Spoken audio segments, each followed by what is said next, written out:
Welcome in to another episode of the My Two Bits Gators Football Podcast. I am one of your hosts, Ben, joined as always by your other host, Mr. Randy. Randy, how we feeling? How's the blowout treating you? Not that good. Not that Yeah. good. I thought burnt orange was going to be a good color just because of the fall and pumpkin spice lattes and everything else. But yeah, kind of don't like it at all. Not at all. Yeah, yeah. No, it's a tough one, but I think honestly, when we break this down and look at this, I think we're going to find, at least I've found a lot of reasons why I'm not as upset about it. I'm not gonna give a pass. Certainly, there's no excuse for that score line, but at the same time, I do think that there are some reasons why maybe this was a little easier to swallow when I went back and looked at some things and examined some stuff. Right. And there actually are some positive takeaways, believe it or not. And I don't mean that, again, we don't have moral victories, but we also, I don't think, have moral losses. How about that? So I know that may not make sense right now, but we'll get to what I mean in a little bit here. So let's get things Either kicked way, off. as Yeah. long as if you're not giving it a pass, I mean, you need to give it a pass because unfortunately we had not much passing. So Yeah. either way, figure that out. Yeah, very good, very good. No, and we'll talk about that too for sure. I think there's some points to be made there as well Shall for we? for good and bad reasons. Probably more bad on that one, but Yeah. anyway. All right, so let's get into it. As always, start things off with our intro. We'll go through our mission and our accuracy disclaimer, our vision, and our agenda. So to start things off, of course, our mission is to provide factual analysis of all things Florida Gator football. For our accuracy disclaimer, I got to learn how to say that. It's a tongue twister for me for some reason. Our information will be accurate to the best of our possible ability. We will cite our sources whenever we use them, and all statistical data comes from either ESPN or stats.ncaa.org, and recruiting data comes from on3.com. All right, so our vision is to have unfiltered conversation around the product on the field, as well as recruiting and overall coaching decisions. Our analysis will be based on review of film, and while we will express opinion, that opinion should always be based in some form of fact. We'll also evaluate strategy and tactics and discuss our observation of player personnel decisions, as well as on-the-field execution. All right, so as always, we'll get things started off with our Oh My section, talk about the exciting plays from the game. Pause for effect there. Not a lot to go on from this one, but we'll do the best we can. All right. And then we'll then do a review of the offense in the Chomp segment, a defensive review in Gator Bait. We will then talk about our gripes from the game, which that one could get a little involved this week, but maybe not too bad, in visor throw. We will then get into recruiting with hatchlings, a little culture segment in Pride of the Sunshine, little referee review. That one's going to get fun for me this week. And move back, you suck. Yeah, I got some beef this week, but we'll get into that. And then we'll wrap things up, and we're going to do a little something different in the wrap up this week. Obviously, with the news coming out about Napier, we're going to have a little discussion around that. What we think about the retention announcement with him, as well as, of course, our thoughts on the team and where we go from there, as we always do. Play, keep it, or pitch it, of course, for this week with LSU.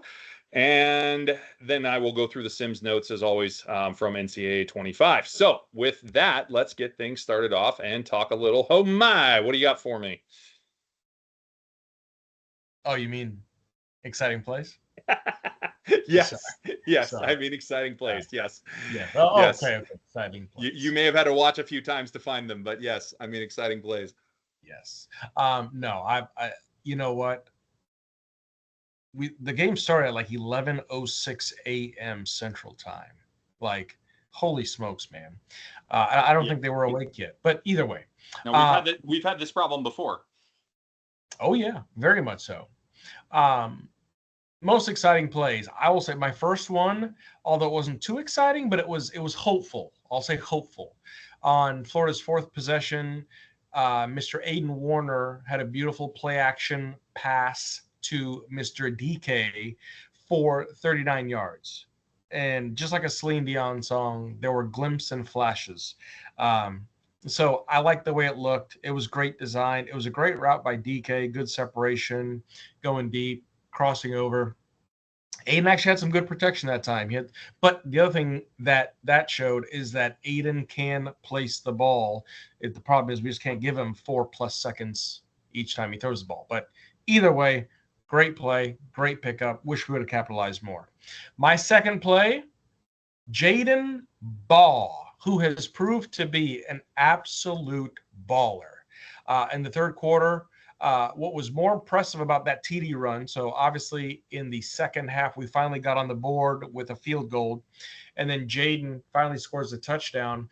But probably the most incredible part about his touchdown was the fact that he dragged two Texas defenders on his back.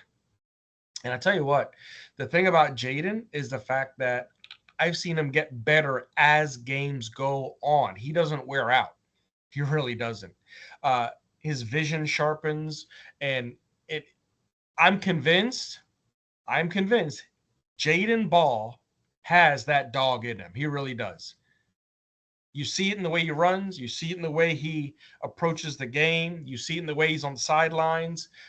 He's a student of the game. Obviously, he's got a great mentor in Montrell, but Jaden Ball, run the ball, doing some great things. And then my last one is going to be on Texas's 12th possession at roughly 13 minutes, 12 minutes and change to go in the game.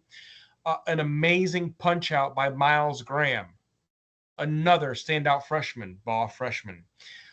Great punch out, and then Childs with the recover on the fumble, freshman. That late in the game, punching, the effort, loved it. Those are my home eyes. That's what I got, B. Yeah. So I think those are well done in terms of what you were able to pull out of there. I think those are pretty good. I have two of the same, no surprise. That we came up with similar numbers, pitch. Right? But yeah, so it was not easy to find exciting plays from this game. It really took a little bit of effort, to be quite honest with you, or at least to get three. I came up with two without having to kind of go back, and then I did have to kind of go back for the third one, I'll be honest, and really kind of hunt for it. But I'll get things started off. Jaden Ball TD run, I have that as my first one. So I'll highlight not only the effort by Baugh to drag guys with him yet again or push through guys, right? But also the block from DK, right? So he did come off the block, and that guy was able to get to Baugh, but not before he had a head of steam and was able to drag him through. But he got that block initially, and that helped Baugh get that head of steam so he could get into the end zone. Really nice block there. And then you saw DK genuinely celebrating that touchdown, down 35 points after that touchdown, right? It's it was within 32 points because they already had the field goal. But they're getting killed, and it didn't matter because they were genuinely excited to score. The effort displayed by both of those guys, and the O-line for that matter, on that play, absolutely next level, considering the circumstances. Considering the circumstances, they were playing like it was a tie game. And there's something that does have to be said for that. Now, I'm not making the keep Napier argument here. That's not what I'm doing. I'm just making the point that there really is something to be said for how they were playing considering the circumstances. And I'll leave it at that. So my next one is Graham's forced fumble, 100%. He just continues to improve and make play after play. This was an absolutely phenomenal play to not only punch out the ball, but he did it while he was making the tackle. So he did both, right? He got the guy to the ground and punched out the ball. Didn't just go for the strip, made the play of getting the runner down and getting the ball out at the same time. Not easy to do. Only the best can do that. Great stuff. Really, really loved that play. That was next level. He also made a phenomenal stop on third down later on another drive. Great open field tackle. I mean, great open field tackle. Once again, up at that point, I think 35 or 32 or something like that. Sark's going for it on fourth down, but whatever. We'll remember that one. We'll remember that one, Sark. Oh, yes. That one's going to cost you, buddy. But that's okay. So my last one is the Jacoby Jackson TD, but not really for his run. Not that there was anything wrong with his run. Good effort. And a nice little bounce off the attempted tackle near the goal line that he spun off and went in for the touchdown. But I'm going to give credit to the O-line on this one. really solid blocking, very late in the game, again, in a blowout, and they're still pushing guys around at the point of attack. Really good to see this. Texas knew we were going to run the ball there. They had a loaded box on that play, and we still made a enormous hole for Jackson. He wasn't contacted like six yards past the line of scrimmage in the red zone, deep in the red zone. With a loaded box, are you kidding me? Huge hole for Jacoby there. That's really nicely done. Really nicely done. Great effort, again, despite the circumstances. So I'll say it again. There were multiple instances here where we really did a nice job, even though the game was well in hand. And that is good to see because, again, you continue to see this team playing for something more than just, a win or loss record, which, granted, that's still the most important thing. Not going to get away from that. But clearly there is more to it for them. And again, I've said it before, they play for the love of the game out there. And that is really important to have as a part, can't be all, but as a part of what you've got going on with your football team. So with that, we'll move on and take a look at some of the things we were doing on offense and how that looked. Okay, let's break down Chomp segment here. Take a look at the offense. This was not pretty, obviously.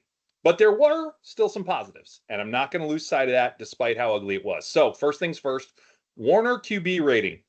Hold on to your hats. It was, again, we use the NFL QB rating. Anything over 100 is good. I almost hesitate to say this out loud. 30.75.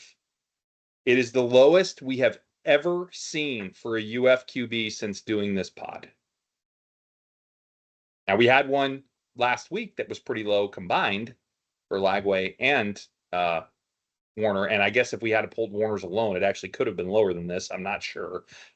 But this is the lowest we've ever seen. On the flip side of that, however, we had 5.36 yards per carry and really 200 yards, over 200 yards rushing against the defense that wasn't even allowing 100 yards per game, or maybe it was 105 yards a game. It was something very low. I think it was 105 yards a game. That's outstanding. So you got one side of the coin that's abysmal and one side of the coin that's really, really good. So there's a mix here, right? It's not all bad. But it's still a tough game without question, right? We know that. Now, what did get to me is that the passing game was very bad, as we mentioned, and that was very apparent even early on. Warner is simply not prepared for this level of competition based on the film that I am seeing. Yes, he made a throw here or there. You mentioned the one to DK. But he's often inaccurate, and he's seldom making a good read of the defense, right? And even when he does make the correct read, he's often late in his throws. And I'll get into this more later, but there are a lot of issues here with Warner. I'm not trying to beat the kid up. That's not my goal. This is more about Billy and some decision making yet again. So we'll table that for now. It's going to come up again. I'll let you guess where, but we'll leave it alone for the time being. But I have some concerns there. I really do with regard to how we're managing that whole situation, top to bottom. But we'll come back to it. Again, we'll talk positive. From a positive standpoint on offense, again, the O-line continued to have a decent push, even against a very good defensive line. And these running backs, you already mentioned it, they're the real deal. I can't say enough about Baugh and Jackson. Just outstanding time and time again. The yards per carry, the yards after contact, the ability of Baugh in particular to make those cuts. God, that one run where it was all clogged up on the inside and he just jump cut to the outside and got 13 yards. Oh, I love it. I absolutely love it. The kid is special. He is special. I really, really love it. I also very much like the Wildcat packages. So for those that don't know, Baugh was a Wildcat quarterback in high school. But I wish we saw some more of them because I'm pretty sure we only ran it like 4 or 5 times because they were effective. And then we didn't run them anymore. So we've seen this movie before. And if you remember last year, we talked about it a lot with Trey and Trevor and things of that nature. Oh, I'm not supposed to say his name. Sorry. But It's like, Don't you oh, dare. hey, this is new and it's working. Let's make sure we don't do that again. What are we doing? It makes me crazy. Hey, that worked. Run it some more. But no, we don't do that. We go back to same old staples. Mind numbing. Mind numbing. I cannot understand it. Just can't. So, anyway, going back to something positive to close this out, and this is actually very positive. Despite its clear shortcomings in multiple different ways, we are the first offense all season to put up over 300 yards on this Texas defense. 329. You can go back and check it. I went through every game just to be sure I didn't get that stat. I read it in an article. I don't know what article, but I went back and personally verified it. So it doesn't matter what article. I went back through ESPN game by game and verified each and every game on Texas's schedule. Even Georgia, who dropped 30 points, did not put up 300 yards of total offense. We did. 329 yards. Now, I know that's not a consolation when you lose by the number we lost by. However, that's a fact, and we are the number one production in total offense against them for the season, period. So it does mean we did something with at least some kind of execution. And considering the depleted roster we were working with, now granted it's less depleted on offense than it is on defense, but considering the depleted roster we were working with, it's nothing to be ashamed of in that particular regard. So that's what I got for offense. What are your thoughts? Nice. I will back you up in the fact that we were the first team to get over 300 yards of offense because it was from a Sports Illustrated article on Sunday morning. That is where I saw it. Thank you. You are correct. Yes, sir. I read the same one and I caught the same reference and I said, wait a minute. My spidey sense is tingling. My fact-checking sense is tingling. And I had to go back. And it was actually right. So I was pleasantly surprised for that. And not to mention it, to kind of a head scratcher that we were the first team to get over 300 yards of offense against them this year. I thought Georgia would have done it, but that's all right. We will take that title. Yes, we will. Really, it's funny. This game could have gone a lot of different ways, and you're thinking, okay, it's early. It's Austin, Texas. We've only played them 3 times prior, and what really can come out of this? And if anything, I would have hoped that they would have made a more than decent enough effort to obviously put Aiden in a position to succeed. I mean, let's face it. Both parents, UF alum, highly successful, attorneys in their own trade. Aiden grew up a Gator for all intents and purposes. Last year, he was throwing passes at Yale. Okay. So different level of competition, different mindset, different crowd, different expectations. Okay. So the thing about Aiden, and here's the other thing that's interesting. We have Clay Millen. Clay Millen, the transfer from Colorado State, more experienced than Aiden, a little bit more seasoned, a couple of years older, but at the end of the day, Aiden beat him out, arguably. Maybe he's got a better understanding of the playbook. Maybe there's a little bit more that comes with that. Regardless of the fact, Aiden's our number 3. Aiden's taking snaps. We need to do the best we can for him. The thing about Aiden is that he missed passes early. He held on the ball way too long. I mean, he's got maybe 2.5, 3 seconds to throw. After that, that internal clock has to go off in his head saying, get rid of it, get rid of it, get rid of it. He was not obviously he's trying to manage a lot of different things. Tough start in the SEC, but managing a lot of things. He just was not good with pre-snap reads. Definitely not proficient. No. And not to mention going through his progressions, his 1, his 2s. Yep. I mean, by the time he got through his 1, he was already holding the ball for 2.2 seconds. You're like, a little bit quicker. He's just not there, right? Nope. We had 20 first downs as a team. Texas had 23. 197 rushing yards, right, to 210. 132 passing yards to Texas's 352, right? 329. There's your problem. There's the biggest problem, right? 329 yards of offense to 562. This is what's interesting, though. Plays. We got off 66 snaps to Texas's 64. And yes, I agree with you. We're going to remember 4th and short there, Sark. Here's the other thing, too, that was a head scratcher. Time of possession.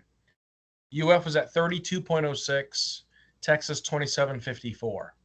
Okay. Yeah, Third it's the explosives, by the way. That's what's doing that. The play count and the TOP, both of them. Right? Exactly. And the explosives we'll get to in a minute. But either way, red zone chances 3 out of 4. That's fine. Sack, we only allowed 1 sack. Okay, we'll take it. 6 out of 14 third down conversions. Okay, almost par for the course. But it's really tough because my main thing with Aiden is he's a great kid. Like you said, great mention. No disrespect to Aiden, not trying to put him down. He's just not there, which is why I had hoped as part of the game plan, we'd put Aiden in a better position to succeed. As much as I hate the screen pass, the tunnel pass, the bubble pass, the whatever you want to call it, I wish we would have seen a little bit more creativity with that.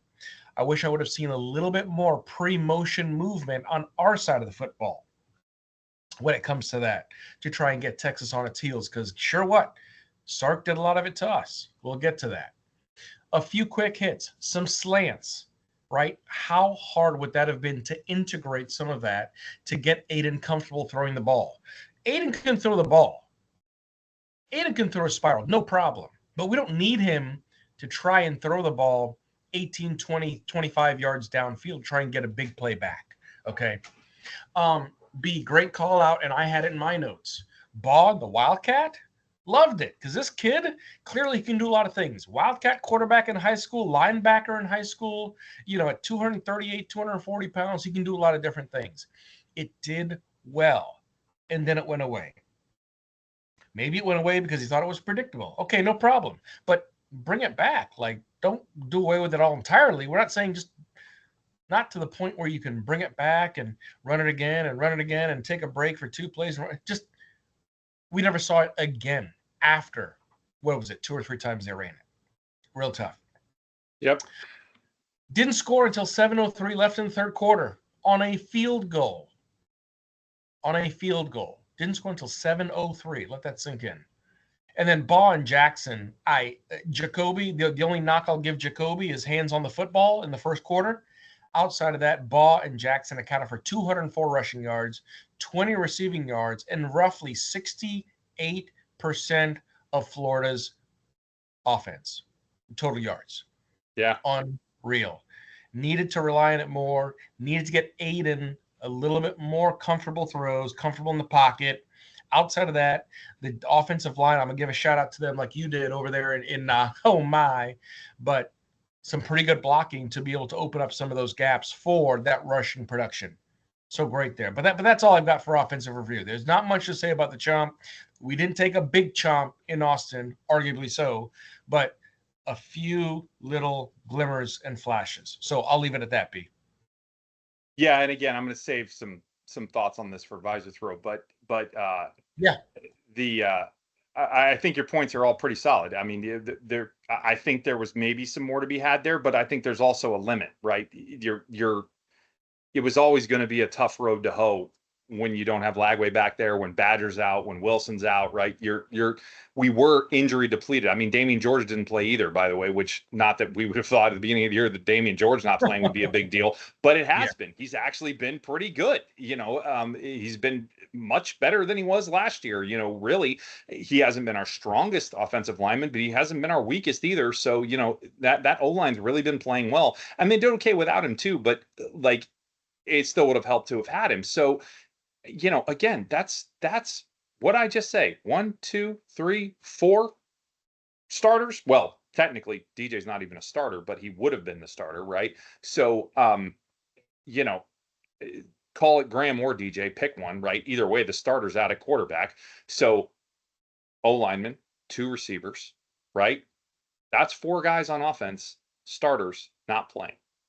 We'll come back to that later. But anyway, it makes it tough against a very, very good team. So it shouldn't be lost that, we're, down a lot of guys, right? And we had guys that weren't starters, not playing as well from a backup standpoint rotationally. So anyway, it's not an excuse, but it has to be factored in. It doesn't mean you should lose the way we lost, but it also doesn't mean you should expect to win. So that's what I was talking about with the moral losses thing, right? Like, if you were going to lose the game anyway, does it matter? I suppose to a degree, yeah. But like, it's an L at the end of the year. It's an L at the end of the year. That's my point. All right, moving on. Let's talk defense. What do you got for me? Oh, the defense. Yeah. I mean, talk about injury depletion. It's just it's just across the damn board. Yep. It was so tough to get anything going. Now, I will say this. Let me go ahead and go through the numbers as you like to do. Ewers QBR and I'm going to take another chapter from your book. Gross. 151.7 QBR. To your point, Aiden had the lowest QBR since doing the pod, and well, Ewers now has the highest QBR since we started this pod. That we have allowed, not the highest that we've seen. Highest we've seen is allowed. Still DJ. Fair. Still DJ against allowed. Good point. Sanford. So do have to point that out. Still DJ. So allowed. So yards per carry 7.54. Again, dare I say, gross. Yeah, real gross. It's like, say it with me, people. Gross. Okay. Last week we talked about the defense bending, being very, very, very flexible. This week it seemed like that flexibility went out the window and it snapped. It snapped pretty bad. Now, I will say this. Won the toss, deferred the toss. Texas gets the ball first, and they're marching down the field. Ewers starts, 3 of 3, 4 of 4, and they're marching. And we come up with a few big stops, and then field goal goes wide right. And all of a sudden, you go, hey, this is great, right? Okay, defense showed up. It took them a few plays to get settled down, but this is going to be good. This is going to be good, right? You keep telling yourself this is going to be good. Okay, defense is going to show. Defense is going to show until it doesn't. Well, and even then the next drive, first 3 downs, we get him in a 4th and 1. We get him a 4th one. Yep. And then on his own, 28-yard line, he goes Went for it. Said, Mad Hatter style, Les Miles style. Good grief. I couldn't believe he went for that. And I couldn't, but on the other hand, I believe in his mind, he says, you know what, they're depleted, they're not that good. Guess what? We are betting, and if you stop us, that's okay. You're not going to be able to score because your offense is. I think that's more what it was about, to be honest. Exactly. I think that's more what it was about, and in that regard, it's hard for me to disagree. Right? Because he basically said, you know what, if we don't go for it, their offense is depleted. Their quarterback play is going to be extremely suspect. I'll take those odds. I will every day of the week and twice on Sunday. So, and that's what he did. And to your point, you can't disagree with him. Cormani, even in situations where he was a primary defender, looked abysmal, looked lost. Yeah, wasn't good. I know Trquez, bless his heart, because he said, anything the coaches and staff needs me to do, anything the teams need me to do, I'll be there. Of course, those of you don't know, they asked him to play more at corner, of course, with the depletion there between Moore and Marshall. And he struggled, and it showed. Castell, I'm not sure about you, but I tried to find the number. I couldn't find the number, so I'll not quote a number. But I personally have 6 tally marks of tackles that Castell's missed. And for whatever reason, absolutely struggled, couldn't find rhythm, couldn't find flow, couldn't find tone, and just looked absolutely abysmal. I was more focused on the blown coverages from Castell. And perfect segue, B. Perfect segue. Let's not talk about blown coverages because there was way too many that it just seemed like he went the opposite way or completely bailed. That's almost like it would have been like me playing a safety position, right? And I see Derrick Henry coming at me, and then I pull up with a hamstring, but I don't really have a pulled hamstring. That was a business. That was a business decision that I Business felt like, decision. yeah, that I felt like for whatever reason Jordan just went the opposite way. I'm going, uh, buddy, you are way off. I mean, is this the first time you've been on the field in a while? Like, what's going on? And that was the like I said, be perfect segue. The most blown coverages, bad coverages, busted coverages, terrible, whatever you want to call it, that we've seen in over 4 games. Yeah, for sure. It looked much more reminiscent of what we saw at the start of the year, which we hadn't been seeing. Right. And that's not comforting. It is not comforting. Now I get it. Injury depletion, no problem. Yes. Okay. And I think that definitely plays into it for sure. It did, 100%. But I'll give you a comparison. First 4 games, 425.5 yards per game allowed, 3 turnovers, 44 explosive plays allowed, 188.9 rushing yards allowed. Last 4 games, 337 yards per game allowed, 9 turnovers, 26 explosive plays, and 135.3 rushing yards. Wow, those are dramatically different numbers. Extremely dramatic, right? And now we go to this game, and of course, what do? We give up 210 rushing yards. We give up 352 passing yards. Yep. Total offense of 562. Unreal. Only forced 1 turnover. Only forced 1 turnover. Again, like you said, you mentioned, great punch out by Miles. Fantastic job. Wild tackling. Didn't punch out to sacrifice tackling. Well, great point. Yeah, we'll get back to the 1 turnover later. I'll leave that alone. No. Yeah, no problem. No problem. I can sense the vibes are already getting nice and dark brown. And then the other thing is, in this game, when you look at from a explosive play standpoint, this is what was so tough. Yeah. To see Texas amass plays of 50, 25, 26, 45, 44, 32, 30, 22, 20, and 18. Way too many explosive plays. And that has to go with the coverages. That has to do with the passing game. Missed tackles, too.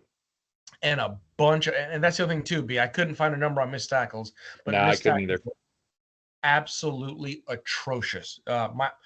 My tally marks ran out of tally. So either way, really, really tough to see the defense play this way in lieu of what's happened over the past 4 games, as I just mentioned. Really tough to see them struggle in coverage. Really tough to see them struggle with tackling. Again, early game, kickoff was what, 11:07, whatever the number. I feel like this is another one of those situations. For the record, Texas was the highly ranked team. Texas was favored. I have no problems with that. But I just have a problem with the score discrepancy. The game was over with 7 minutes left to go in the second quarter. That was the toughest part to see. I am happy to see the defense continue to fight, though I want to say it was probably the end of the third quarter that Texas put in their second strings, regardless of the fact.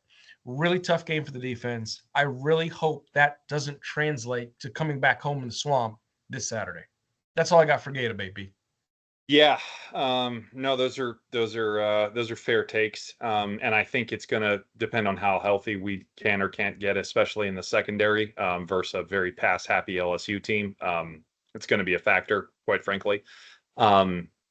And I don't know what the answer is there, but we need help in that secondary right now. It's clear, and not because we don't have any talent, but because we lack experience. Right? It goes back to some things last year that we were fighting against. Right? There's talent there, but there's lack of experience, and therefore lack of understanding of what we need to be doing at times. I think that was very clear. So to that end, this was obviously a very bad day for the defense. Right? As you already very well described and put together with some of those numbers, but I'm not going to go after them like we did earlier in the season because of the massive amount of injuries. Whereas we had 4 starters missing on that side of the ball. I'm not going to go through and do the count, but it's at least 6 And it might even be 7. I'd have to go through and do the math, but because the overall math is 11 starters were out for this game, literally half a team is what we were missing. But it's not necessarily all 7 of them are on defense, because there may have been other. I'm sorry, we technically had 5 on offense because Montreal. So excuse me. So there's 5 on offense. So I guess it was 6 on defense. But that's still 6 guys. That's over, half your squad, right, on the offensive side of the ball, or on the defensive side of the ball, excuse me, that is not out there playing as they should be, right? So, and it's literally the entire secondary except Castell. He's the only starter, quote unquote, and I'm not saying he ain't playing like a starter, but he's the only starter in the secondary that was out there, the only one. So that's tough, right? That's not easy to swallow. So it's tough. It's tough out there for sure.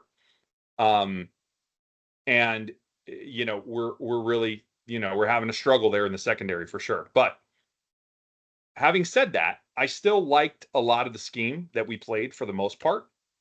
So I'm going to give some credit still to some of the things that we did. We just had guys getting beat in a lot of cases. And obviously, as we already mentioned, a lot of blown coverage.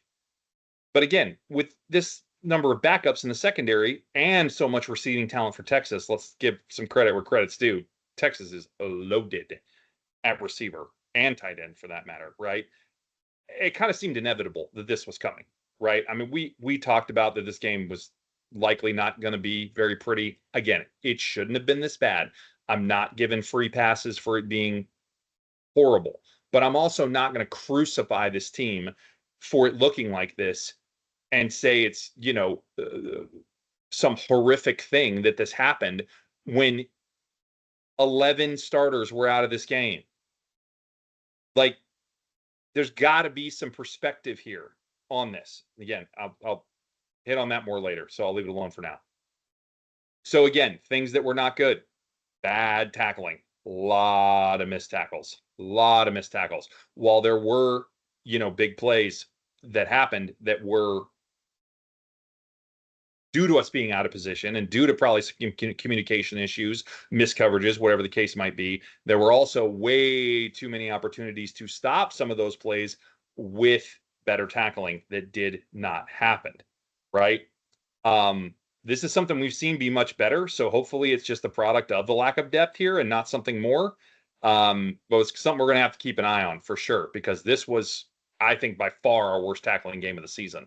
And that includes even some stuff we saw earlier in the year where it wasn't pretty. This one was horrific. I mean, really bad. I watched one play where there were probably 4 missed tackles on Jaden Blue. It was bad. It was really bad. So, got to get better there. Furthermore, D-line. D-line did not get the consistent push we have been seeing against the run. They were there at times, especially on the interior, right? But they just couldn't clog the holes the same way they have been recently. So that was concerning for me as well. They definitely got some push up the middle, and we just didn't seem to have that. We didn't seem to be controlling that line the same way that we have been. And not to say we've been dominant, but we've been forceful, right? Our presence has been felt there. And I don't feel like it was felt the same way in this game. It's not like we were non-existent. We weren't getting pushed around, but we were not the same force that we have been the last several games there when you look at it on film. So last thing I'll say here is both this week and last week, there is a trend that I do not like emerging. And that is a trend of misdirection plays, getting this defense all kinds of out of sorts. So 2 weeks in a row, the largest running play we have allowed was to a receiver on a reverse. And it was the largest running play we allowed by a long shot. Furthermore, this week, we gave up a couple of huge throwback screens, right? They set up the play like it's going one way, then the quarterback turns around, does a throwback to the other side. One time it was a 50-yard touchdown. Another time was that play to Blue I was talking about where he missed a bunch of tackles and went for like 40-something or the high 30s. Not good. Not good. This is not a trend that I want to see this defense put on film, because be darn sure, especially going up against a team like LSU with a very smart offensive mind and Brian Kelly, he will capitalize on that. Let me assure you, he will put plays in the playbook right now for that and take advantage of it. He is shifty. He is crafty. He is a smart mind when it comes to offensive play calling, and he will put it on the playbook right now.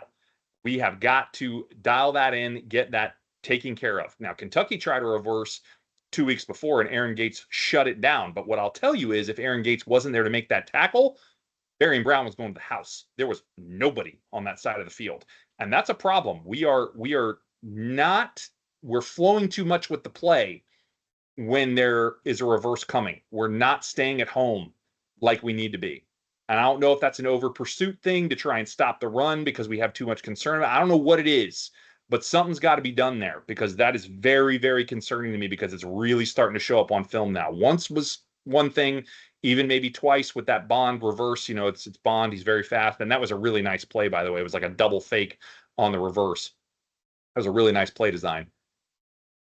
However, when I continue to see it, again, with just throwback screens, you got to see that. You got to see that play flowing one way and then realize that it's going to go back the other when you see that back kick out to the one side. I mean, that's just basics, right? You got to identify and spot that stuff as a defender, and we're not seeing it. The linebackers especially got to cue in on that stuff, and we're missing it. So that's something we really got to keep in mind going forward. So that's what I got for defense. You got any other thoughts you want to add there before we move on? Yeah, one of the things that I wrote down in my notes during the game was eye discipline. It seems like our eye discipline, there was none, right? Yeah. And to your point, you talked about it, the flow of the game, or the flow of the play.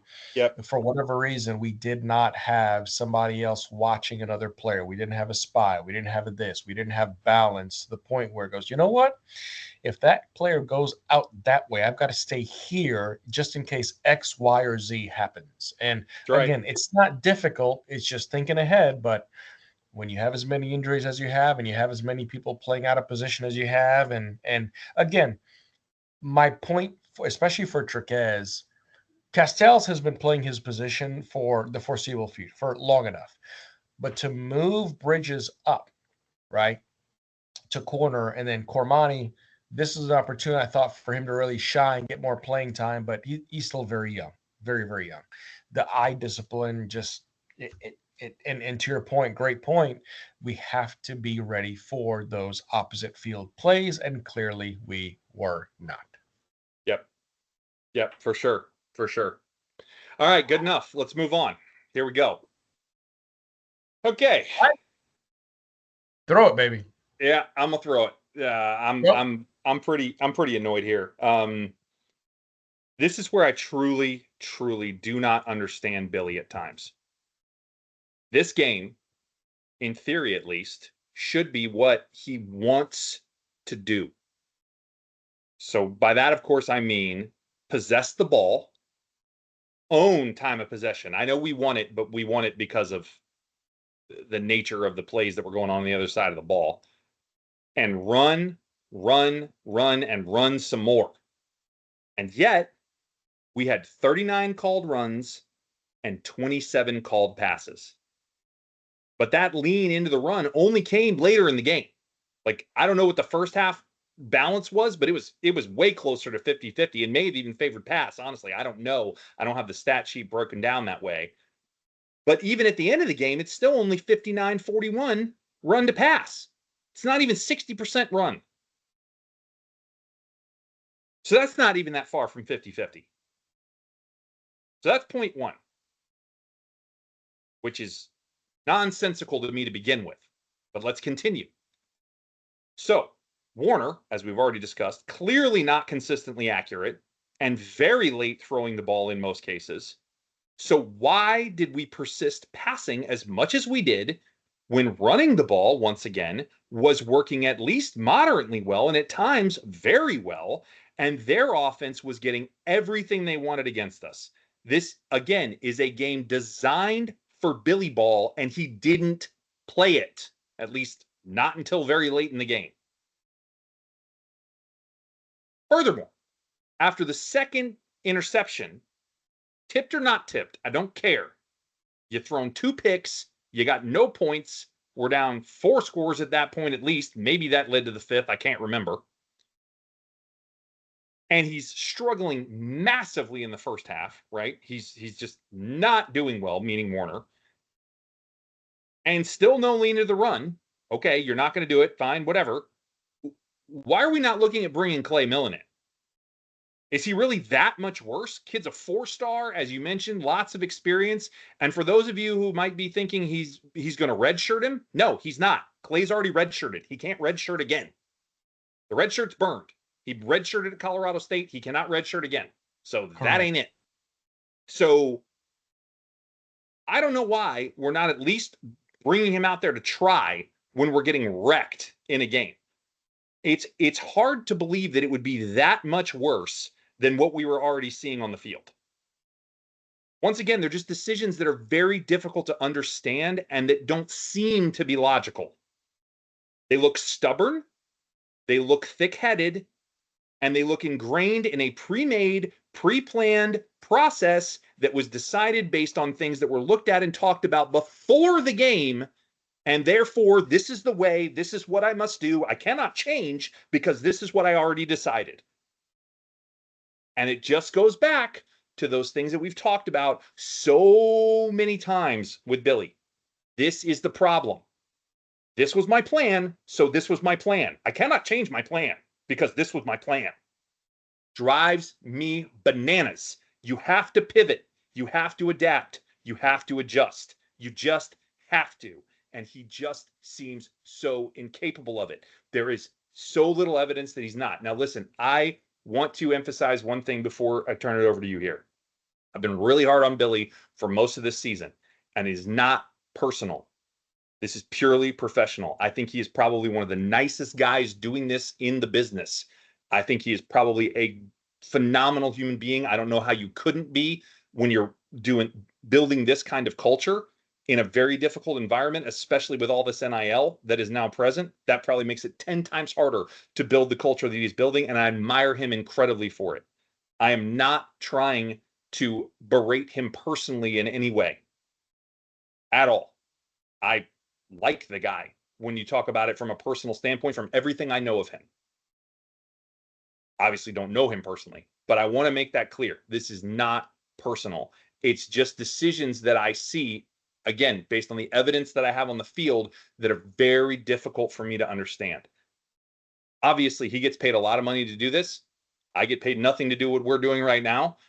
So my opinion's probably not worth a whole lot, but it is very hard to see the logic or the understanding in some of the things that are done. Now, listen, there are other things that totally make sense, but this just isn't one of them. And it's yet another example of where it just looks to be a pre-made decision that, because once again, it was pre-made, can therefore not be changed.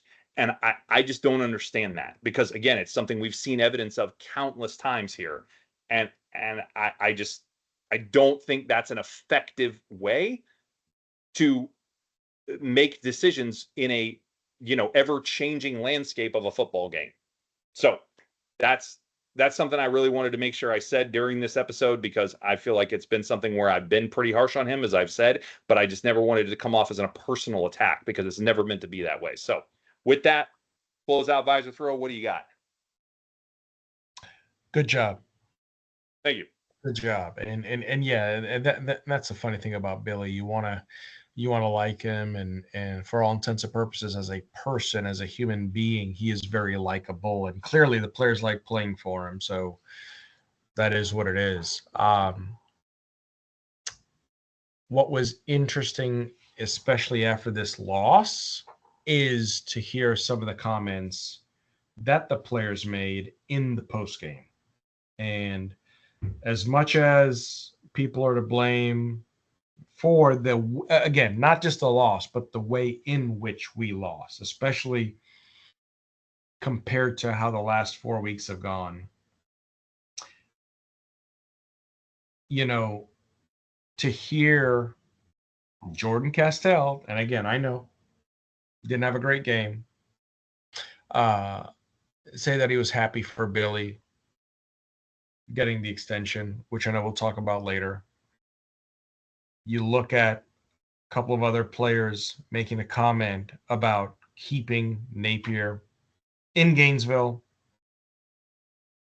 You look at the way the players gathered on the sideline. I look at Graham and DJ talking to Aiden on the sideline because obviously struggling mightily. I look at, and B, you actually pointed this out earlier, DK's reaction on Ball's TD run in Yep. the third quarter, getting absolutely obliterated. Yep. And finally, we get to 9 points. Yep. Another thing is the nation's longest scoring streak is intact at 457 games. Yes, sir, it is.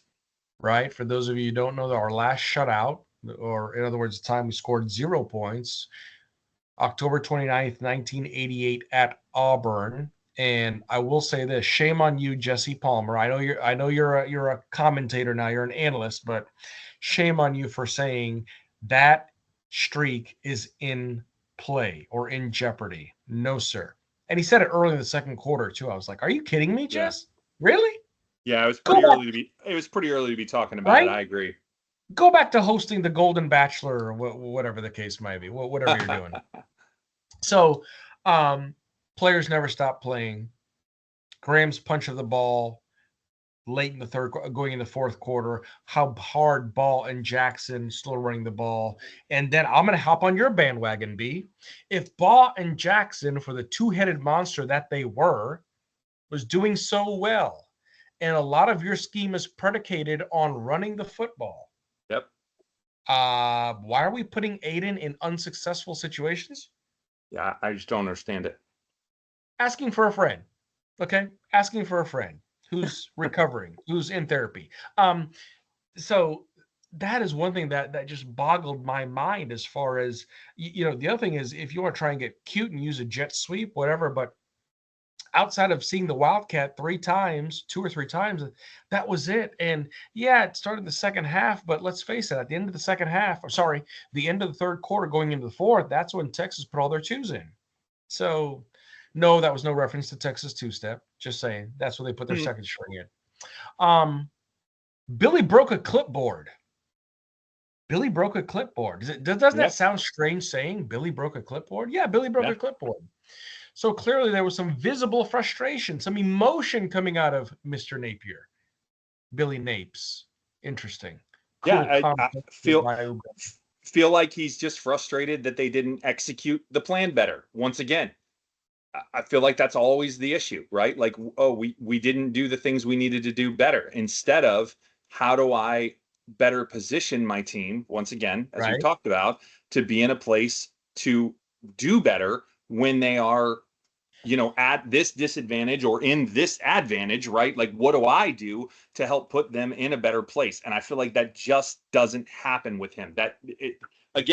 I'm not... We don't see evidence of it. Let's put it that way. I don't want to say we know, but we sure don't see the evidence. Correct. And like a lot of my good friends, military base, Marine base, I guess there's an old military saying, right? Improvise, adapt, and overcome. Although Billy looks like a jarhead, he's not improvising, adapting, and overcoming too much. So I'll just leave that as it is. And then last thing is, allegedly, Aiden apparently went to each of his teammates and apologized for his performance. Well, first of all, commendable. But secondly, this is where it's tough, and this is where the rubber meets the road when it comes to talent, when it comes to athleticism, and certain abilities that certain humans are blessed with that other humans are not. And I'll just leave it at that. But kudos to Aiden for doing what he did. And outside of that, like you, and I'm going to refer back to you, B, but from a culture standpoint, from a program standpoint, great marks there for that. I'll just leave it there. Yeah, that was kind of like you kind of mixed visor throw and pride together there. I feel like you kind of hybrided that. You were very nice there considering, but right. You kind of threw the visor down and took it to the cleaners all at the same time. All right, moving along. Yeah. Let's talk hatchlings. What do you got for me on recruiting? All right. As far as recruiting goes, here's the thing. We're still at 11 prospects, ranks 32nd nationally, 55% in-state, 55% blue chip. You got that. those of you are probably wondering about Tramel Jones, the 4-star quarterback Yep. out of Mandarin, potential flip from FSU. Well, it was funny because at first he said, no, I'm good. Then he said, I'm going to shut down my recruiting. But then, in lieu of what's happened in old Tallahassee, it very well could be reopened and we could have a shot of poaching that. So, outside of that, we will see what happens. But that's the only thing else I saw, B. What about you? So yeah, based on what I saw, and this is from an On3 article, he has actually decommitted from FSU. So he is full on decommitted. Now, whether or not he is going to come to Florida, the chances I saw crystal balled at 60% currently. So Right. not exactly a lock, but he's not going to FSU from what I've seen, at least not right now. Decommitted. So, yeah, tough. I'd say tough break for FSU, but I don't care. So, so they can just deal with that and continue with that's the only bright spot in this year for what we're dealing with that whole situation. But yeah, it looks promising, I would say, for Trammell, or Trammell. I don't know. Maybe Tramel. Trammell. I think we'll go Trammell. Yeah, looking how it's spelled, I'll go Trammell. Um, but yeah, it's looking promising, but certainly not a lock yet. But that would be a great get. That'd be really nice to help the status of the class, and also to get another young quarterback recruit coming in. I think that would be really good.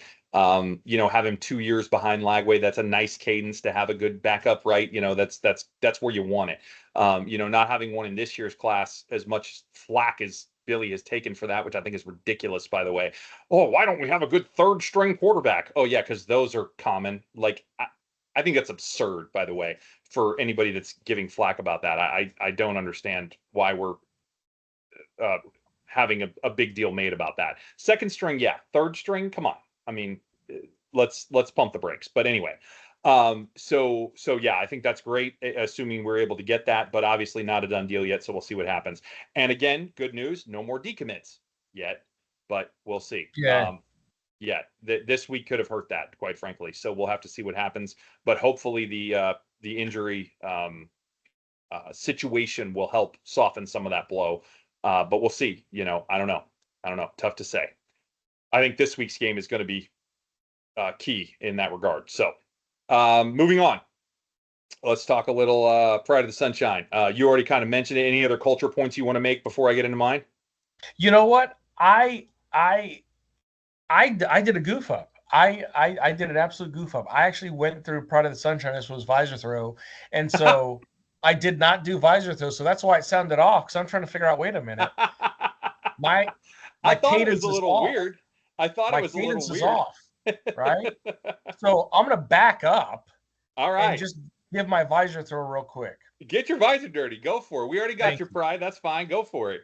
Okay. Sorry, folks. We're doing things out of order because I apparently can't read.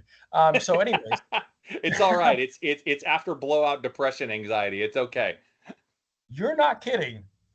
ABODA, after blood depression anxiety. I'll take it.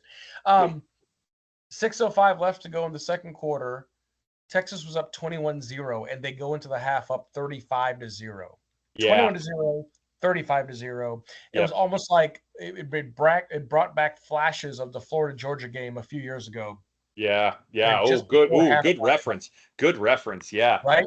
Just before halftime, it's just like, hey, look, we got a shot. We got a shot. Holy, I go to the bathroom and I come back. What happened? Am I in the Yeah. wrong stadium? You know, Yeah. Florida 0-4 all time against Texas. Their last meeting was 83 years ago, right? So 1924. Well, it was a tie. It was 7-7. Yeah. I was gonna say I think it's 0-3-1 technically. There you go.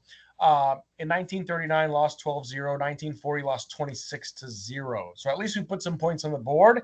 It was just Hey. tough to All see. right. Okay. Florida's fourth possession, 39-yard completion from Warner to DK, sets up field goal from 25 yards. Yeah. Then, false start penalty led to a 30-yard field goal that was subsequently missed. Well, Really? and quick throw in there. We run Throw it. Wildcat Baugh for 7 yards. We run Wildcat Baugh for like 2 or 3 more yards. Or maybe it wasn't. I think it was 6, and then it was like 2 more. So it was 3rd and 2. Do we run wildcat ball again to try and pick it up? No. We No, instead change back to standard running formation, get nothing, and go for the field goal. Like, why? What again? What I sorry, go ahead, but like that was mind numbing. It worked twice in a row, so let's not do it again. does not compute. Does not compute. Will Riders at plays got dot compute. And then outside of that, just why do we not utilize Ball and Jackson more and put Aiden in a position to where he could feel more comfortable with some bubbles, with some screens that we've seen more than before? Because obviously I've expressed my displeasure with those types of plays, but they were definitely needed in this situation. Hey, situational football. How about that? Adapt, Yeah, improvise, and overcome. So that's my visor throw in Pride of the Sunshine, but reverting back to visor throw, thank you very little. all good, all good. No worries. We're figuring it out as we go today. It's okay. It's okay. Fair. All right. So for me, for Pride of the Sunshine, despite all the negative talk around the retention of Napier this week, right? And as soon as it got announced, I mean, the message boards just went crazy. Obviously, just ton of why are we doing this? And again, we'll get to that discussion in a little bit. But the team continued to fight, right? Even when the game was over at halftime, right? As you mentioned, Yes. not only did they fight back to score 17 points in the second half, but they were physically um, or excuse me, they were physical, right? And they were clearly motivated in doing so, right? Also, the defense did improve. I know they put the twos in, but their two is a five-star all-world quarterback. Let's keep that in mind, right? It is Arch Manning out there. And in the second half, we only allowed 14 points, right? So while one half was very ugly, we technically won the battle in the second. We won the second half. Now, again, no moral victories, but I'm just saying it goes to culture, right? No quit, no give up, all heart, right? It's not something you see happen very often when a team goes down like that and then comes back and wins the second half because they're playing that hard. You just don't see it that often. You just don't. It's not typical, right? So again, it just yet another feather in the cap for culture with this team. For Billy, honestly, it really does continue to impress and shine in regards to this particular point. Again, as much stuff as we have to say about other things, I got plenty of good to say here. Doesn't make it the other okay, but this is still a real and true positive, and it just can't can't be overlooked. And I'm so glad we have this section so that we have a platform to talk about it each and every week, because it really is important and it does matter. So It with is. that, It is. yeah, absolutely. Let's move on. Let's talk a little officiating. Okay. Little move back. You suck. Tell me. I was not a fan of these officials at all. Not one bit, sir. Mr. Um, Lee Hendricks. Yep. I saw multiple missed calls, very obvious missed calls, particularly holding on Texas that was not flagged. I also saw tripping in the flat that I feel should have been called in the second half. I don't remember the exact play, but I saw it where one of our receivers was tripped. Did not call it. It was very clear to me that he was tripped. And also, I'll call out one more. And the holding penalties were prolific. Like I saw 4, 5, maybe 6 that were not flagged, and they were pretty blatant, quite frankly. But the big one to me was actually the first play of the game. There was absolutely a potential fumble on that play. And my issue is this. I did not have the angle on TV to tell you if it was a fumble or not a fumble. I don't know. There was something blocking the screen when the player went down. I have no idea if that ball was out before he contacted the ground or not. We got no replay on TV, as you're well aware if you watched on TV. I have no clue if it was a fumble or not a fumble. No clue. However, my problem is this. The ref who made the call was the sideline judge. And if you watch that play back and you go back and you look at it, there is no way he had clear line of sight to that player, because the Gator who tackled the Texas player on that play was on the backside of the player in the way of that sideline judge. And furthermore, the ball was on the opposite side of both of those guys from said sideline judge. So you tell me how he makes that call correctly or knows he made it correctly from his vantage point. It's not possible. Terrible, terrible to have him be the one to make the call, and he was definitive about it. He's just pointing to the ground. He was down like he knows. You don't know. You couldn't see that. No way. Absolutely no way could he see it from his angle. He was 100% blocked. So I'm not saying he was or wasn't, but we got no review and we got no other ref even conferring on that call. Not okay. So I want to be clear, despite all that, wasn't making a difference, right? Not changing the outcome of this game. And I want to be very clear about that. Even if we got every one of those flags I'm talking about and that potential fumble, it would not have changed the outcome, right? We're still losing, clearly. So at the end of the day, not the end of the world, but I don't care for the lax calling of a lot of these that should have been flagged. Not a fan. That's why we have this segment. So I'm still going to take the time to call it out. What do you got? Nice. And that was the other thing, too, based off the replay or lack thereof. I couldn't tell as far as fumble or not, and regardless of, and that's the other thing, too. No, we definitely couldn't see. Right. But, and that's the thing, right? There was no replay. There was nothing else. But that's also tough, too, because you'd think an official with a line of sight should be able to make that call. And when an official that does not have a proper line of sight makes the call, again, things that make you go, Mm-hmm. For the record. Do you agree that he didn't have proper line of sight there? To be honest with you, I don't recall where he was. I see what you're saying, but I can't speak to it, and I won't speak to it because, again, Fair enough. Because of accuracy and everything else, I did not remember what his positioning was. No worries.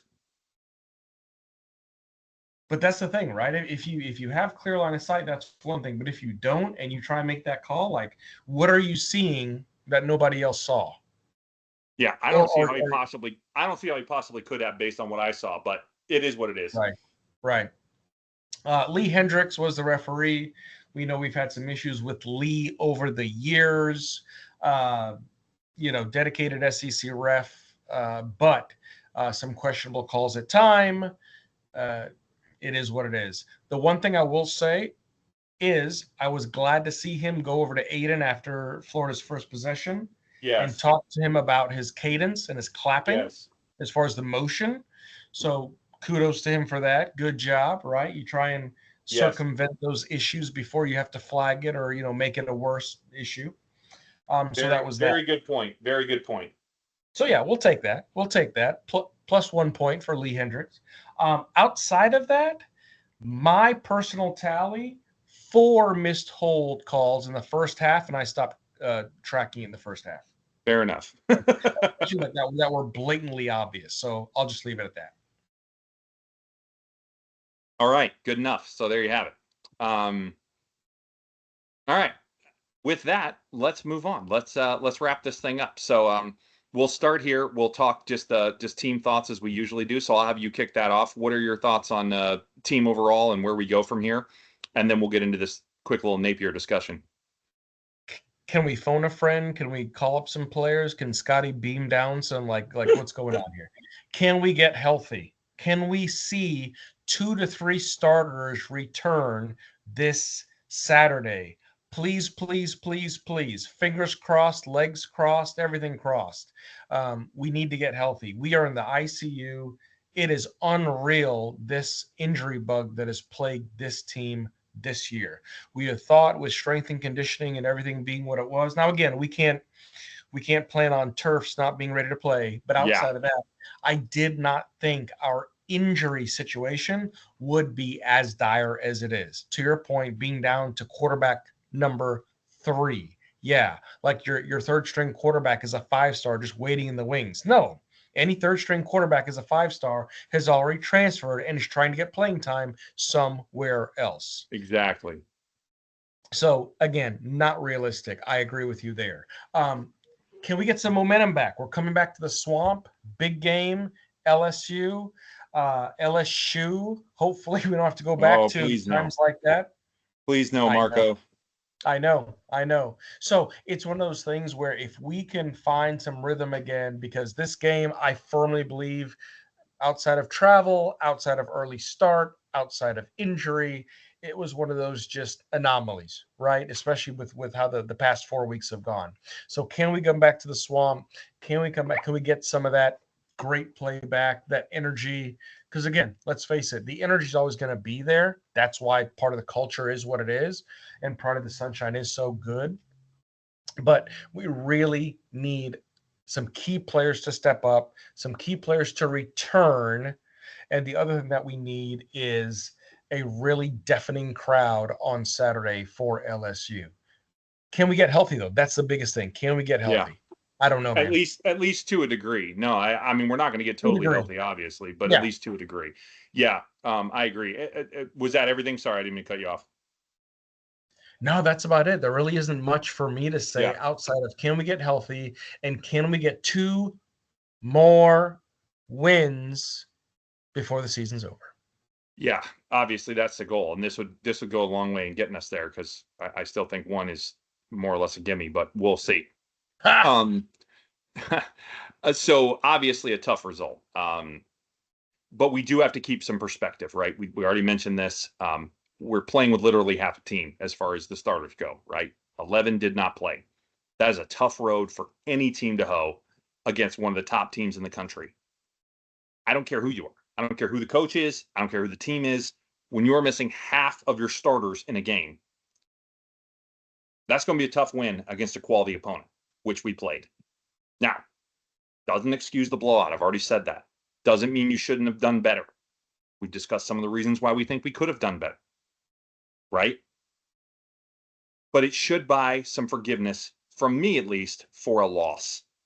It just does. Like, I'm not gonna lose my mind and talk about how we're, a championship level program, which is some of the stuff I've seen, right? And how it's inexcusable that we have these losses. I agree. I want us to play better. I agree there are things we can do better. We talk about it every week. But losing this particular game, considering the state of the roster, considering the opponent, really? Really? Let's just calm down. Let's just calm down with the overreaction Sunday and let's just relax and look at what we were up against, okay? Tough day at the office. Should it have been 49-17? No. No. Agreed. But should we have won? Oh man, that's a tough one. Very hard for me to say we should have won the game. I'm not going to go there.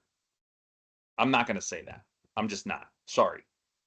I'm as diehard a Gator as you'll ever meet, and I'm not going to say that. I'm going to be realistic because that's just not the case. So where do we go from here? I agree with you. We've got to get some of these guys back. Love to see Asa Turner back. Is he even going to play again this year? Goes down in the first half against Miami, and he's out for the season. I mean, with a hamstring or a quad or a calf or whatever it is. I mean, good Lord. He was questionable a couple of weeks ago. Now he's been out 2 games in a row. I don't get it. It's weird. But I'd really like to see him come back. He didn't have surgery. I don't know what the deal is. Really like to see him. Not counting on it for the record. But but we really do need to get healthier. Obviously, DJ would be the biggest piece here, but don't know if that's going to happen or not. And have some interesting thoughts on that in a little bit. But that's certainly the biggest thing. Just getting, some help back from a talent standpoint and from a depth standpoint. From a depth standpoint, we have talent. From a depth standpoint, I think is where we're really missing some stuff right now. So we'll see what happens, but I still think there's an opportunity this week. I don't think it's as good as where I thought it was a few weeks ago when we picked this game, quite frankly. I think it's going to be more challenging, but I still think there's an opportunity this week, especially when you look at what just happened to LSU and now the fact that they're not really necessarily playing for anything anymore. They're pretty much not necessarily out of the playoff, but it's going to be a very tough road for them to hoe to get back in. So, Yeah. So that plays in our favor, quite frankly. So, all right, let's move on. Let's talk Napier here. So I just did a basic little pro and cons thing of why we want to keep him and why or pros and cons of keeping him. I'm sorry. So let's just talk a little pros and cons here. So I'll get us started off. I'll just start with the pros. Clearly culture, right? We talk about it all the time. Easy first domino there, right? I would also say the quality of the players that he's recruited, right? Not just the overall class, but the actual talent that he has brought in. His eye for talent, his ability to pick talent, he really hasn't missed very much. Kamari Wilson, first year, that was a miss. Outside of that, tough to point to guys that he's really missed on, right? I'm sure there's been another couple that somebody can point out to me and say, oh, this guy and this guy. But by and large, transfer portal, right? Recruiting classes, guys are pretty good that he brings in. He's really been pretty strong with the recruiting and with the transfer portal acquisitions. Not a lot of big misses there, especially at key positions, right? So that's pretty good too. This year's recruiting class, hopefully, is a good reason to do this, because obviously we need to strengthen this year's recruiting class. And hopefully now that we have this announcement, we can settle down this year's recruits and say, hey, Billy's going to be here. He's the one who's been recruiting you, or at least his coaching staff has, right? Him and his coaching staff. You have stability now. It's okay to come to Florida. We're solid, right? And hopefully that helps. And last but not least, the point that's been made very clearly by most of the media articles I've read is that we can now take some of the money that would have gone to his buyout and put it into NIL so that we can hopefully land some big name transfer portal acquisitions. Now that remains to be seen, but if that in fact does happen, that's definitely a pro of doing this. That one the jury's still out on, but if we can do that, absolutely that's a huge pro. So that's what I got for positives. What do you take away from positives of this? Yeah, so three great points there as far as culture, recruiting, and the monies in the buyout. I think the other thing that when you look at this, and the one thing that I was very fearful of, and I voiced this to you, offline, is there's been good work done, right? And so when you look at good work, it's hard to undo good work. It's criminal to undo good work, and the foundations that have been laid, regardless of all the other chatter, have been very good with regards to Gatorade. Of course, the Heavener Football Complex has helped that, where you have all these athletes have unbelievable resources at their fingertips. So that's good. You have all the different internal struggles that would happen with a program, between Strickland, between the old AD. You've got the head ball coach, who's a legend around here, right? Roaming the halls. You have all these ghosts and these other figures just roaming the halls, and you're trying to navigate all that. And like you mentioned earlier, navigating it in an era like this, where there's NIL, where the transfer portal is, it's almost like, are we going to go get a player? Are we going to go, what are we getting? Are we just getting a mercenary to come in 1 year, do some damage, and then he's on about his merry way? He came in, he had a mission, he completed that mission. Is he going to stay? Whoever the highest bidder is, Right. So I think stabilization is a key word that comes into play here because of the announcement. The second thing that's going to help with that is, regardless of how much buyout money there was, did they really secure the $25.8, $26 million, whatever? Will it be used towards transfer portal? As good as he has been, to your point, in the transfer portal, I still think we talk about identity and teams having identity, not really sure what our identity is. The one thing I can say is that from an identity standpoint, it's going to be building and developing these players, right? I saw a stat on the TV, or a graphic, right, that talked about, Sarkisian at Texas, right? His first 2 years, he was 13-12. His last two, he's been 19-3, now 20-3. Okay. So in a situation like that, yeah, it took him 2 years, but also look at the competition he had in the Big Ten. Look at what it was. Yep. Okay. Now, arguably that they've been able to stand up here in the SEC. But the other thing I will say to that is Sarkisian, I'm not sure if you saw this, is the only at Texas is the only SEC program with the same head coach, the same offensive coordinator, the same offensive coordinator. Oh, yeah, he has an offensive coordinator and the same defensive coordinator all 4 years. So there's continuity there. If Billy can really do his magic and keep continuity, keep this culture up, that's going to be such a good thing moving forward. And all these players that have bought in can also inflict that on these recruits coming in. And the other hope is that we do something to remedy the play calling. But outside of that, it definitely does some things as far as the continuity. It definitely helps recruiting. It helps with stabilizing the state of the program right now with all the other noise going on about hot seat, no hot seat. What do we do? Right. And all the players that we have out right now that could be potentially transferring or potentially entering the transfer portal. It just helps to ease a lot of those limbo situations in limbo. Yeah. I think those are all pretty fair points. Sarkisian was in the Big 12, just for sake of accuracy. Have to point that out. Well, there you go. Thank you, sir. You're welcome. 12, 10, whatever. Competition wasn't that good either way. All good. No, it was not. No, it was not. But to that end, all right, very quickly to the cons. For me, there are a few, but I'm only going to focus on one. If we do retain Billy and do not gain a true OC, right, an actual OC who is calling and designing plays, we continue to put ourselves in the same position we are right now. As long as Napier is the person doing that, we are not getting the most out of the talent that we have. A point I have made repeatedly, not going to belabor it. So no matter how much talent we may gain through recruiting, transfer portal, whatever, we are not going to rise to where we could by leveraging that talent to the best of its ability with better play calling and design. Period. That's it. Simple as that. And again, I think there are potentially more, but that is the one that stands out by far and away the most to me. And I'll just leave it right there. What do you got for potential negatives? Fish or cut bait. Fish or cut bait. You mentioned that, hey, let's just part ways now. It's going to be a hit, but it was going to be a hit regardless. Let's do it now. Let's get an interim in. Let's figure out what we're doing with recruiting, this, that, and the other.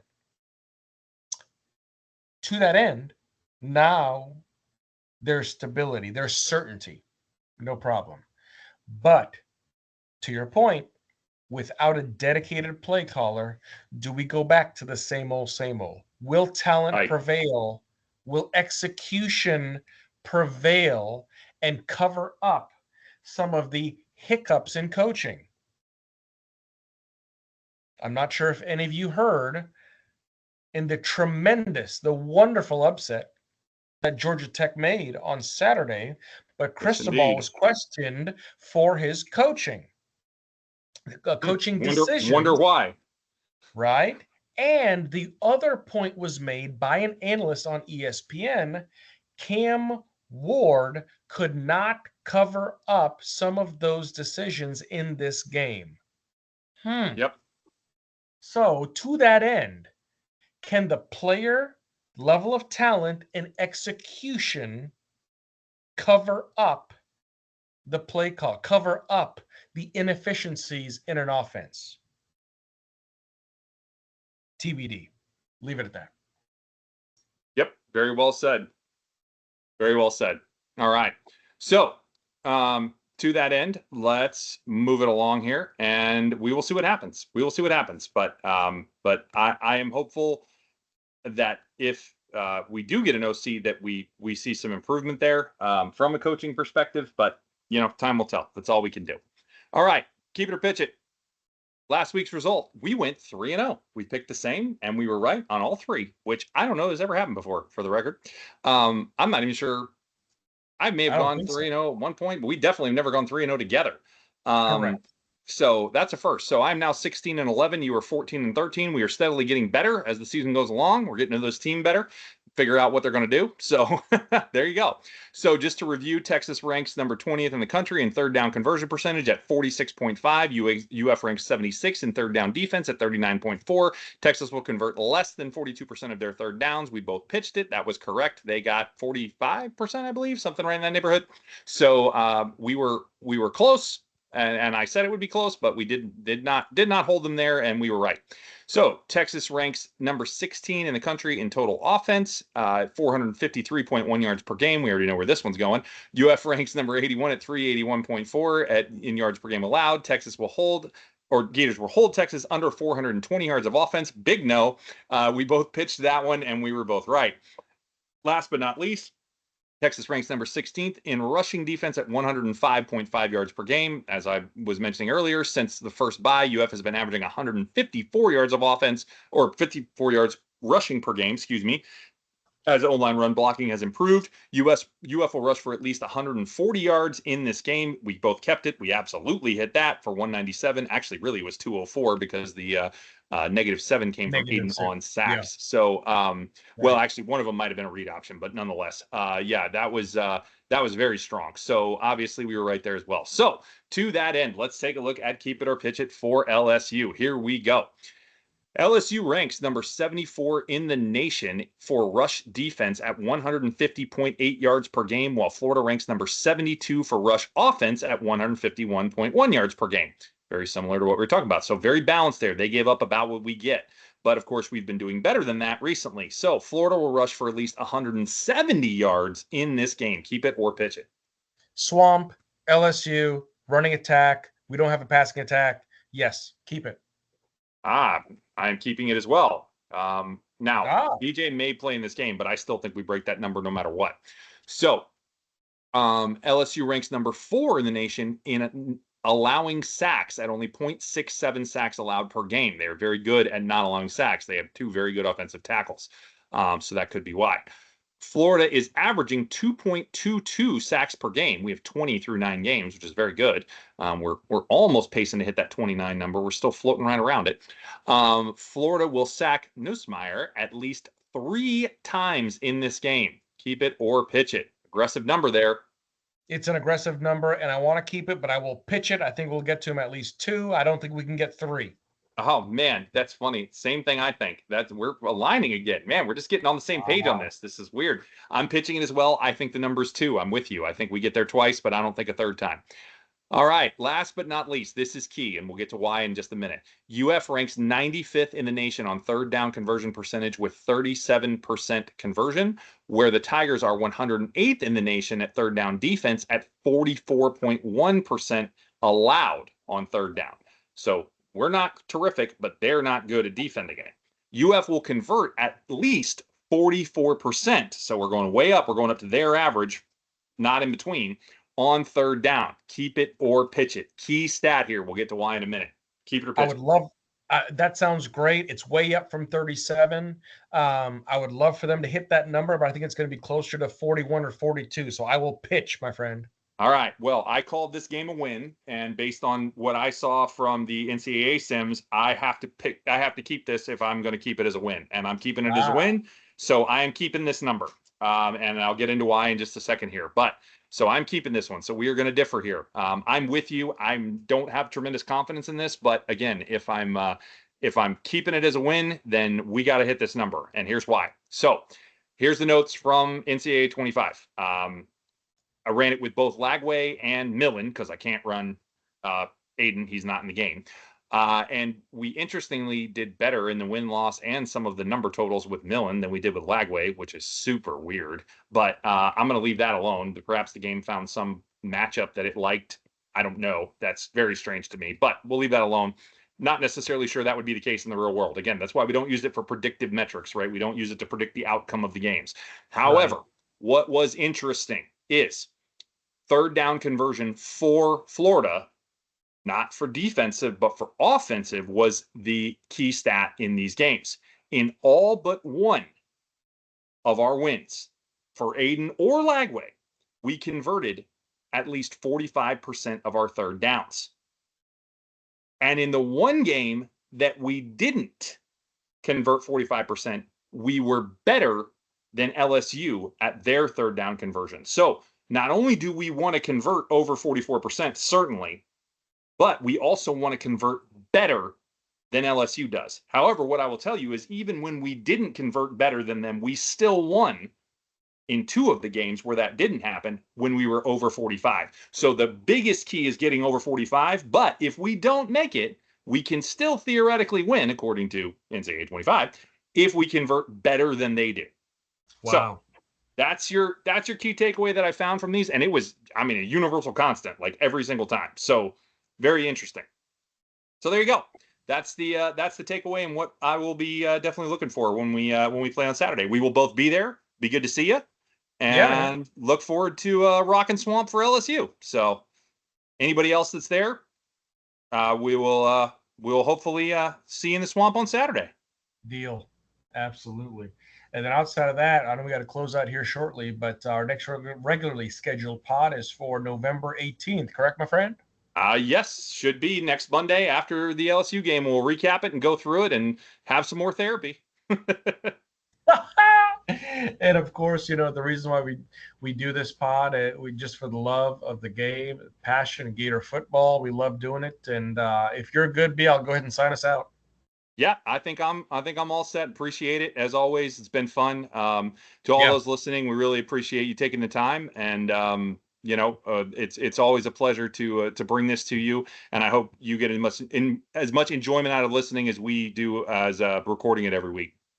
Deal. All right. Well, wherever you are, wherever you may be listening, thank you for taking the time, and we will see you around, Gator Nation.